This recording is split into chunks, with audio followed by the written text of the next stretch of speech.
So for this video, I'm going to be doing my book review for Wind in Truth by Brandon Sanderson, the long-awaited fifth book in the Stormlight Archive series. Now, for those of you who don't know, Stormlight Archive is my second favorite series of all time, just behind A Song of Ice and Fire. I love this series. I've reread the first four books a few times now, and I've given all of the books in the series 5 stars. And for this video, I'm going to be doing the first part of this video as a non-spoiler review. So I'm just my overall thoughts and opinions on the book as a whole. And then the second half of the video, I'm going to be diving deep into spoilers. I'm not going to cover everything that happened in the book because this is a 1,300 page brick of a book. But I'm going to be going over some of my favorite aspects of the book and some of my favorite scenes, some of my favorite character moments, a lot of the standout moments. So yeah, that's basically what I'm going to be doing here. So without further ado, let's go ahead and jump right into the review. So first off, what did I rate this book? So like I mentioned, the first 4 books in the series, I gave them all 5 stars. And I am happy to say that I also gave this book 5 stars. Loved this book. Definitely worth the wait. It delivered basically everything that I wanted. And yeah, I'm really glad that I got to read it. And yeah, I gave it 5 stars. Now, as far as where it ranks in the series, I'm going to have to sit down with it because I just finished this book yesterday. I finished it on Monday. Luckily, I was able to have a few days off of work, and I binge read the crap out of this book. Like, when it came out on Friday, I think I read like 400 pages, and then I worked Saturday. Didn't really get to read much then. But then Sunday and Monday, I just plowed through through the book, and it was an amazing experience. But as far as, like I said, like where it falls in my ranking of the series, I think still my 2 favorites are Way of Kings and Words of Radiance. And then I do think I like this book more than Rhythm of War. But as far as if it's better than Oathbringer, I don't know. I still have to contemplate that. And then probably I'll get a more definitive ranking once I actually go back and reread this. Now, when that will happen, I don't know. Maybe a few years down the line. But I think right now, it's not... It's hard, too, because they're all 5 stars. So I don't really know where to rank it. But I did absolutely love this book. I think I will actually enjoy this book even more upon a reread. Usually when I go back and reread the Stormlight books, I do like them a bit more because I'm able to pick up on a lot of stuff. So I'm sure there's a lot that either like went over my head or that I missed. There was even one comment, because I have a channel open for it on my Discord, the Book of Stormer Discord. Somebody commented something that I just completely missed. I was like, oh, that's a cool nugget. So I'm sure the second time I read this, whenever that'll be, I'm going to enjoy it even more, and I'm going to be able to pick up on more things that happen in this book, because, good lord, there's so much that happens in this book, especially in the second half. But yeah, I still loved it, even though I probably didn't pick up on every little thing. But yeah, I still loved it. Now, even though I do give Wind in Truth 5 stars, that doesn't necessarily mean that it's a perfect book, because in my mind, there's not really that many perfect books. But overall, my experience of reading the book, I had such a blast reading this. I plowed through this book. There are, of course, some storylines that I liked more than others, some character arcs that I enjoyed more than others. And did this book have to be 1,300 pages? Probably not. It could have probably used a bit of editing here and there, but overall, I forgive it, because even if we're in some sections of the story that might be a little slow, or I don't like it quite as much as others, my main love for this series is the characters, and the characters are always outstanding. They're always brilliantly written by Brandon Sanderson. So whenever I get to read these characters, either for the first time or a reread, I know I'm going to love it, and I love this book basically just for the characters, but also a lot of great plot stuff happens, especially in the second half. I will admit the first half a bit slower, but I won't get into necessarily why that is, but I guess this would be considered a mild spoiler. I'm not going to go into too much detail, but the structure of this book, because normally when you read Stormlight books, they're written in parts. There's usually 5 parts, but for this one, it's actually split up into 10 days. So part 1 is day 1, and then you get to day 10, and that's part 10. Now, why it's separated like that into 10 days, I'm not going to go into, because obviously that would be a spoiler for Rhythm of War. I'm not going to get into that, but the structure of this was pretty interesting. But with that structure, you kind of understand that the first couple of days are probably not going to be as eventful as the last couple of days, which is fine. So it does start off a bit slower, which is fine because you get to kind of percolate in the minds of all the characters. And then by the time when things start to ramp up, it gets going. And before I jump into spoilers here, because I will be doing a full spoiler, well, not a full spoiler review. I'm going to be jumping into spoilers though. But before I do that, I want to just quickly mention that I love Sanderson. I love the Stormlight Archive, and I love that Sanderson is able to actually deliver on his promises of getting us these books on time. It's crazy that he's able to write as much as he does and to actually be on time with his books because, you know, some of my favorite authors have been writing one book for the past 13 years and we still don't have that book. But Sanderson is able to punch out all these books and to deliver on deadlines and just create really magical books and experiences. So I'm really thankful for that. I'm also really thankful for the audiobook version of this because that was how I was able to get through this very quickly in just a few days. I did immersion reading where I had the audiobook and I was reading along physically. So I was able to crank it up and just plow right through this book. So big thanks, of course, to the narrators of this whole series, Michael Kramer and Kate Redding. They did a great job as usual. And yeah, Stormlight. I mean, those are basically the voices of Stormlight for me. So big thank you to Sanderson and Michael Kramer and Kate Redding for giving us an awesome experience. So that's basically it for my non-spoilery talk here. I loved this book, gave it 5 stars. Where it ranks in the series, I'm not quite sure, but I loved this book and I plowed right through it. And I really hope y'all will pick it up if you're big Stormlight fans because it was amazing. It was definitely worth the wait and worth the hype. Now I'm going to jump into full spoilers here. I'm not going to be able to talk about every single thing that happens in this book, but I'm going to try to touch on some of my favorite things, some of the more outstanding moments. So I'm going to be jumping into spoilers for this whole book, and obviously with that in mind, spoilers for the whole series. So keep that in mind if you haven't read this book or have read Stormlight. Click off, because what are you doing? So this part of the review is probably just going to be all over the place. Like I said, I'm not going to be able to touch on everything, but I'll try to get to as much as possible. But I mean, like the ending of this book, just like the last few hundred pages were just so intense, so incredible, so awe-inspiring.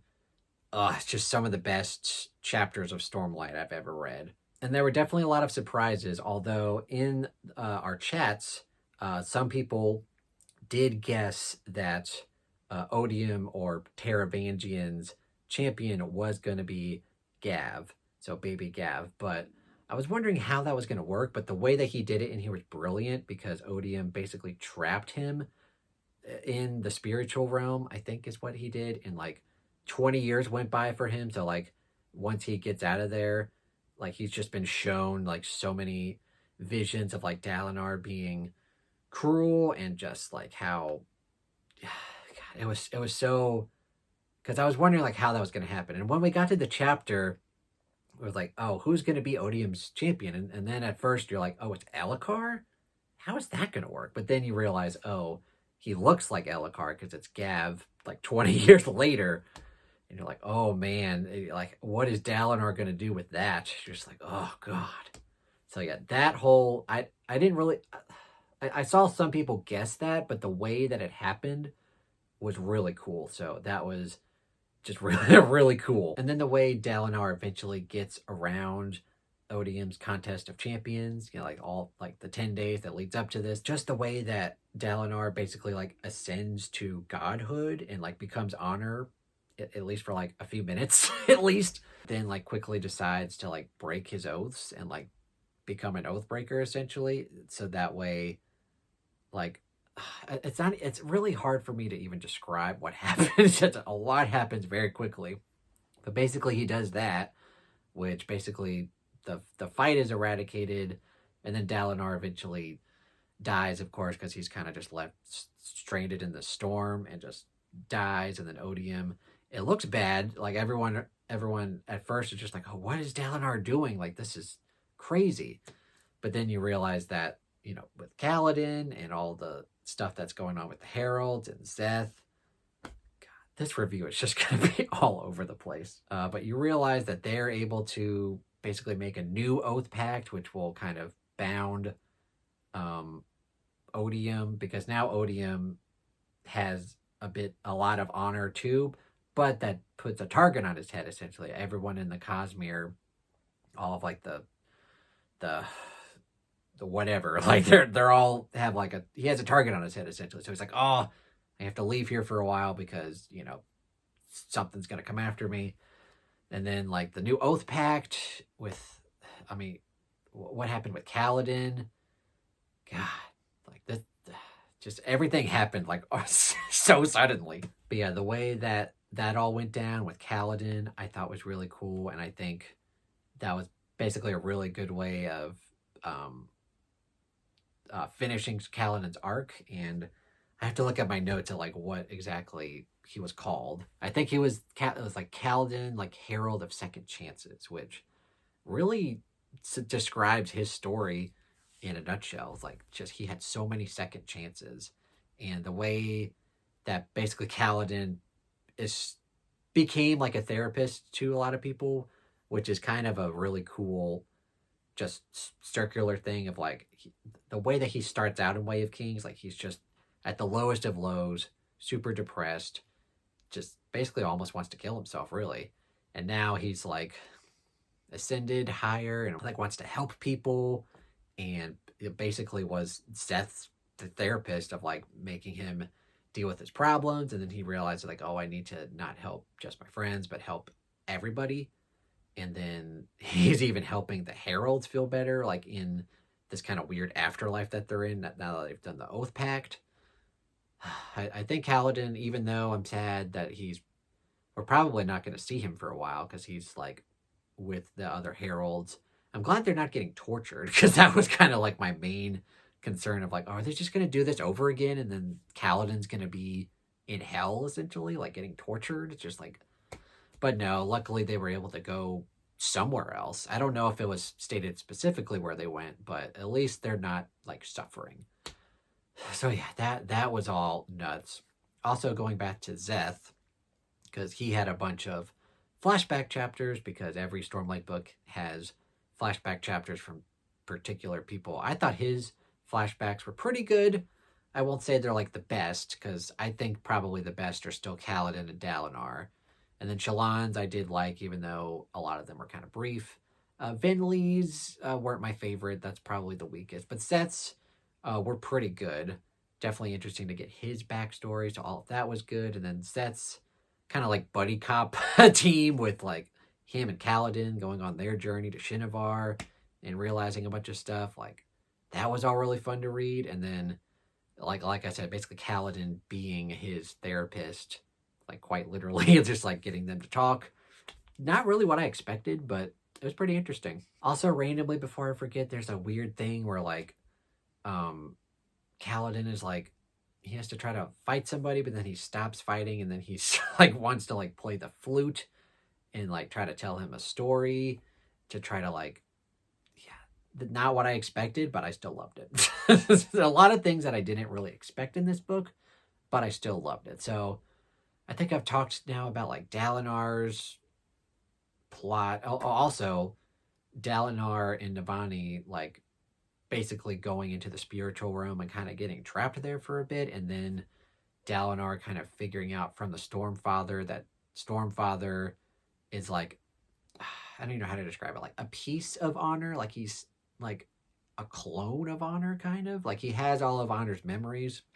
And then getting literally like the first time you get to like chapter 100 and it says God 10,000 years ago, you're like, oh boy, we're about to get some juicy details here. Like those were all pretty good. But yeah, like I said, this review, there's just spoilers all over this place, and oh my god. Dalinar's whole thing was really good. Kaladin's story was really good. Seth's was really good. I will also say that there was a lot of wit in this book, which makes sense because we all know by this point that he's definitely a world hopper and he knows a lot more than he's leading on. So we got a lot of his stuff. And then towards the beginning of the book, which kind of led to Dalinar and Navani going to the spiritual realm in the first place, he realized that there was a flaw in the contract and that Taravangian was he basically had a way of winning no matter what. So they had to figure out how to defeat him, and he was the one that kind of did that. Also, Wit and Yasna, like, together, it's a weird combo, but it kind of works. Also, speaking of her, Yasna is my favorite character. Towards the beginning of the book, she didn't really have too much to do, but by the end, some of my favorite chapters in here were Yasna and Odium / Taravangian just debating each other, which was really interesting because the first 4 books, Yasna basically never loses an argument, or at least she doesn't think she does, and she's able to just be super smart and super intellectual, but she kind of met her match with Odium and Taravangian, and yeah, those chapters back and forth debating were just really good, and yeah, that's just basically me, this whole review. Like, oh, this was really good. All this was really good too. Let's see. There's also Shallan. She had a lot of interesting stuff happen, like especially like figuring out that her mom was a herald, and basically Shallan killing her mom and killing a herald basically led to all of this happening. Like, that's what it said in the book. I'm just like, wow, that's just got to make her feel really just crappy, which that was kind of eye-opening. I don't know if we already knew that, like if we already knew Shallan's mom was a herald. I don't think so, because that was news to me. I was like, holy crap. But yeah, figuring out that was intense. And then also her basically killing Formless and figuring out that was actually what's the person's name? Aiidel, which is one of the people in the Ghost Bloods. Like, figuring out that was crazy.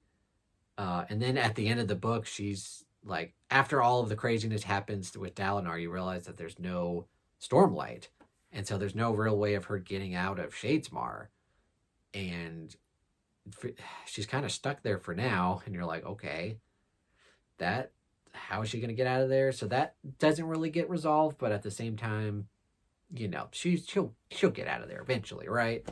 But yeah, all of that stuff was crazy. I will say I still loved the book, obviously, but one of my least favorite plot lines, I guess, would be Adolin's chapters, because he's kind of sent off to defend, I forget which city, but he's basically there just to defend the city, and that's basically his whole chapters, is him defending the city. It is crazy that he basically loses a leg.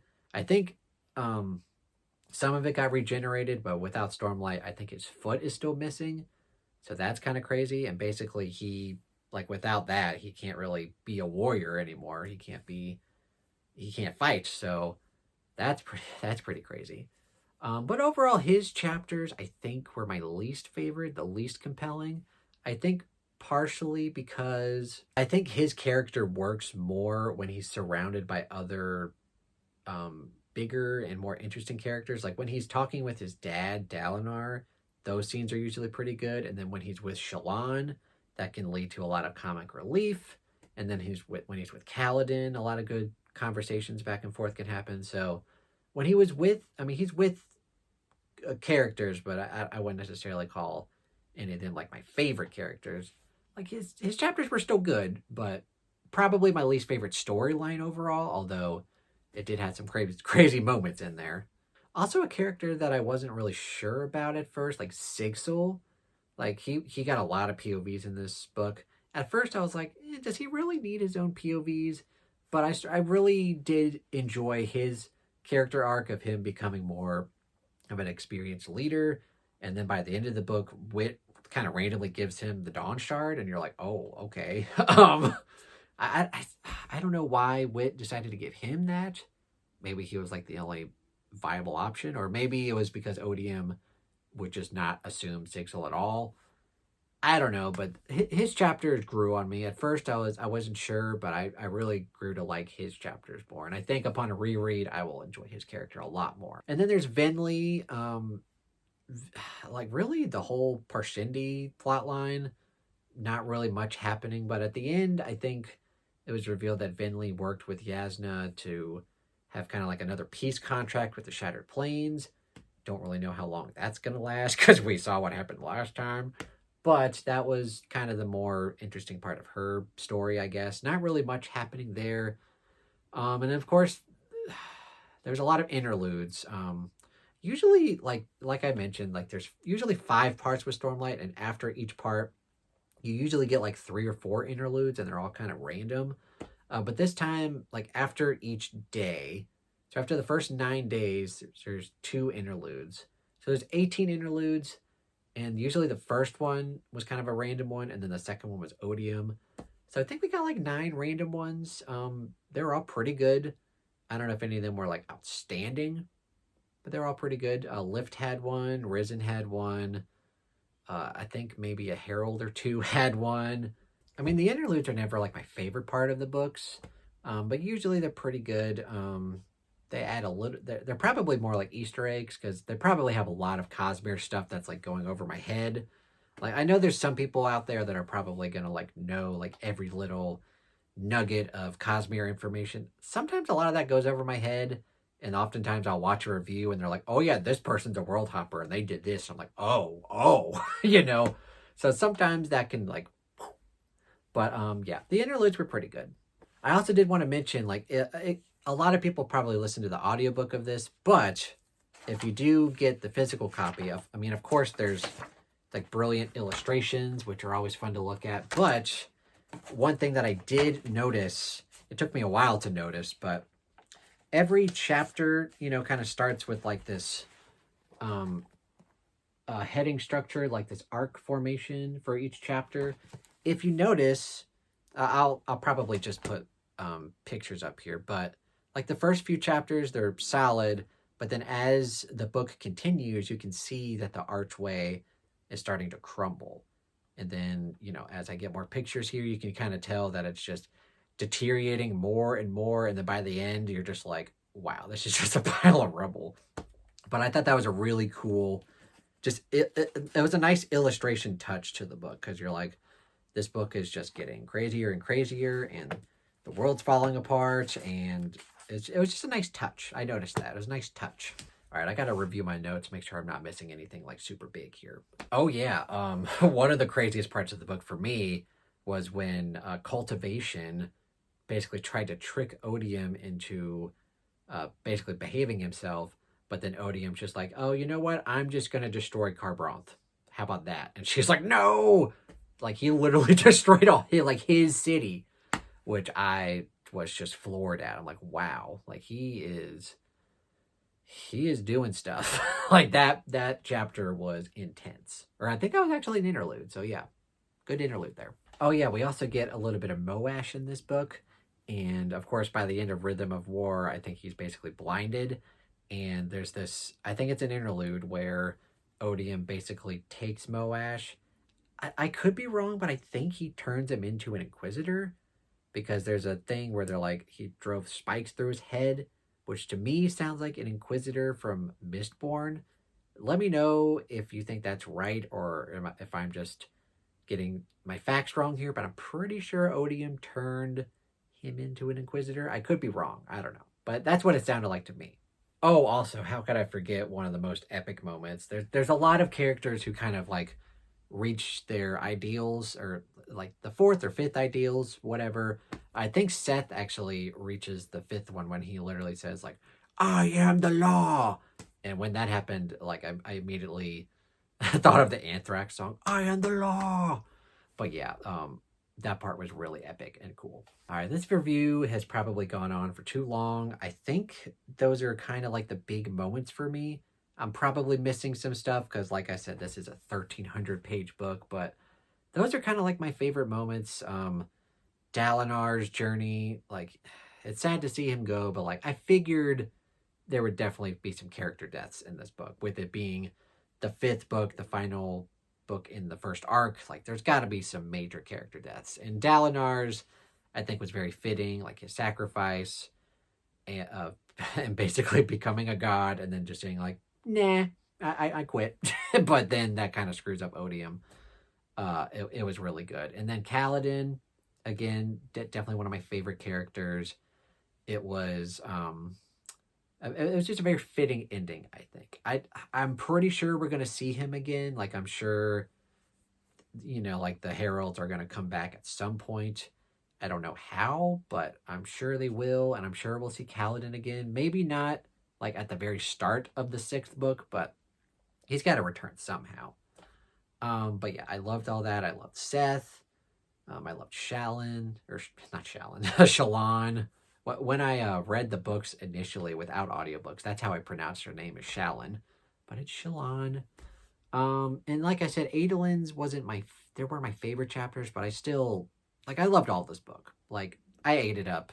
It was so good. And then all the Odium stuff, he's one of the better villains, I think, just because he was so capable. And it's awesome to see a villain that's just not like a bumbling idiot towards the end. Where like he really thought this through, but then there's just like one thing that Dalinar could do to kind of ruin his plan, and he did it, and he didn't see it. So yeah, very compelling. Oh yeah, also, I think I mentioned Yasna is probably my favorite Stormlight character, so I wish she would have had more to do in this book, but I did really love her chapters with Taravangian and them kind of debating, but also maybe possibly my second favorite Stormlight character is Lopin. He was definitely lacking in this book, but he had a really great moment in here where Moash is attacking them, and Moash is basically like, oh, you think you can defeat me because you have 2 hands now? And Lopin's basically like, no, not because I have 2 hands, but basically I have all these cousins, I have all these friends. And then Moash kind of runs away.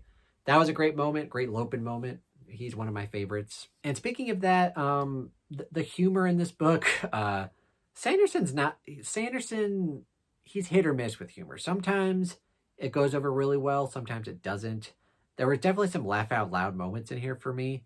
Probably my favorite was when Szeth got pulled into Shadesmar and he was having trouble fighting. Like his sprint, he told his friend to like go get him a weapon, and then he brings him back a spoon. That was gold. That was hilarious. But then there's other times, when like at the beginning of the book, Kaladin is talking about like poop spraying. You're just like, really? Just stuff like that. I think Sanderson is better at humor when it's a bit more subtle and on the nose, but sometimes he can kind of, I don't know, his humor is hit or miss. He can be funny. Like with Mistborn Era 2, those books are really funny and really good, mainly because of Wax and Wayne, like their duo. But Stormlight, the humor can kind of be hit or miss, I don't know. That's all I have to say. I will say, though, like the second half of this book isn't necessarily that funny, but there are some funny moments. Oh yeah, another great moment is when, what is it? Kaladin is like, I think talking with the Heralds at the end with Szeth, and oh yeah, it's when the guy is like touching all of them. And they're like, "Oh, feel my pain," and then Kaladin's able kind of to step up, and he doesn't know how Kaladin is doing this, and he's basically like, "What are you? Are you Szeth's friend? Are you his god?" And Kaladin's like, "No, I'm his therapist." That was pretty funny. Okay, now I think I'm done. I think I've mentioned most of the things that I wanted to mention, so let's just end it. All right, so that is the end of my spoiler-filled talk. Now I'm going to, the rest of this video is just going to be my wrap-up and non-spoilery talk, so yeah. So that is my review, my long-winded review for Wind and Truth by Brandon Sanderson, of course, the 5th Stormlight Archive book, and the last book in the first arc of the series. So it's going to be a 10-book series, and this was basically the end of the first arc. And I'm happy to say that I really loved it, really enjoyed it, and I think it was a very fitting ending to the first arc of the series. The only thing now is that we have to wait for the second arc, but I'm sure Sanderson will be giving us more Cosmere content. Like, I'm sure he's going to jump into the 3rd era of Mistborn, which I'm very, I won't say hesitant But the first, I have a very unpopular opinion. I love Mistborn Era 2. The first trilogy, I love the first book, and that's kind of it. So hopefully it's good. I don't know. And then apparently we're also getting Elantris sequels, which Elantris I think is really underrated, and that will hopefully get me to actually reread the first, or not the first book, but reread Elantris, because that's one of my favorites by him. Maybe possibly a Warbreaker sequel. That would be cool.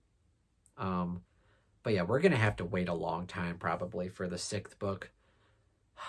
But you know, it is what it is. But yeah, that's my review for Wind and Truth. Definitely let me know your thoughts and comments down below. Have you read it yet? Are you planning on reading it? Well, did you enjoy the video? If you have read it, please let me know what you thought of it down below, and let me know if you agree or disagree with anything that I said. Leave all of your lovely comments down below. And of course, thank you guys so much for watching. If you enjoyed this video, if you enjoyed this review, give it a thumbs up and subscribe to the channel if you haven't already. And if you are subscribed, stay tuned for more content. And down below, I have my Patreon link down below if you want to go support me there for as little as $1 a month. And my Amazon wish list if you want to go support me there by buying me a book. And yeah, thank you guys so much for watching. Have a fantastic day.